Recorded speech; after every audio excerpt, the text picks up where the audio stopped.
Howdy mates, how are we doing? I really have to whisper quietly, but I'm sure you'll be able to hear me just fine. So, I have finally made it to Deep Hole, a well-known hydrogeologic feature found at the Myakka River State Park. And as you can see, the water levels still seem very high right now. It's still practically flooded. But Deep Hole is a famous example of a sinkhole. So it is said that the depth of Deep Hole is approximately 130 feet in depth. And it is said that once the water levels recede, Deep Hole is essentially cut off from the rest of the supply of the Myakka River. So, with any fish and other form of wildlife that is caught within the water, mostly the fish, they'll eventually die because the water becomes anoxic. So in other words, it becomes absent in oxygen. So in a sense, you could say that the fish wind up suffocating because they have no supply of oxygen. So what happens is, towards the bottom of Deep Hole, there is sediment and basically carrion remains that build up over time. This is actually known as the Mound of Decomposition. So there is a lot of decay that builds up organic matter within Deep Hole. Now, given that normally Deep Hole is completely round, this is a favorite spot, especially among alligators, which you can see one right in front of me, and then you can see another one to my right.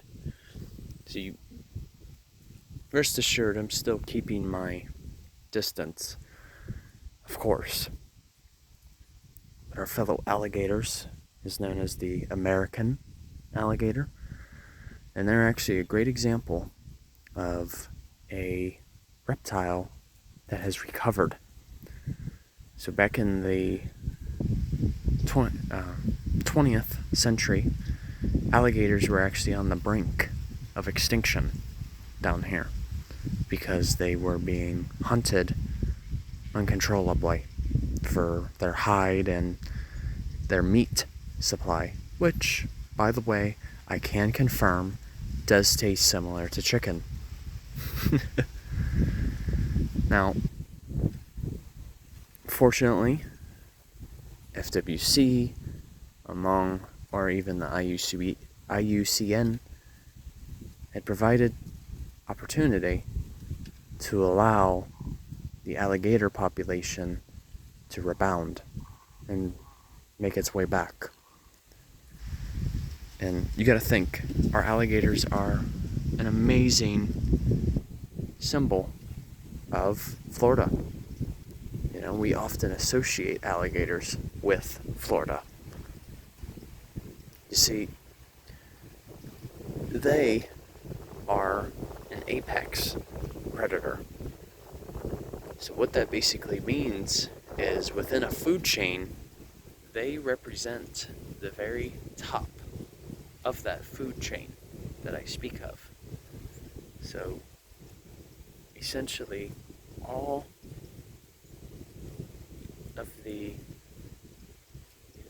primary producers, the consumers, it all ends with the American alligator.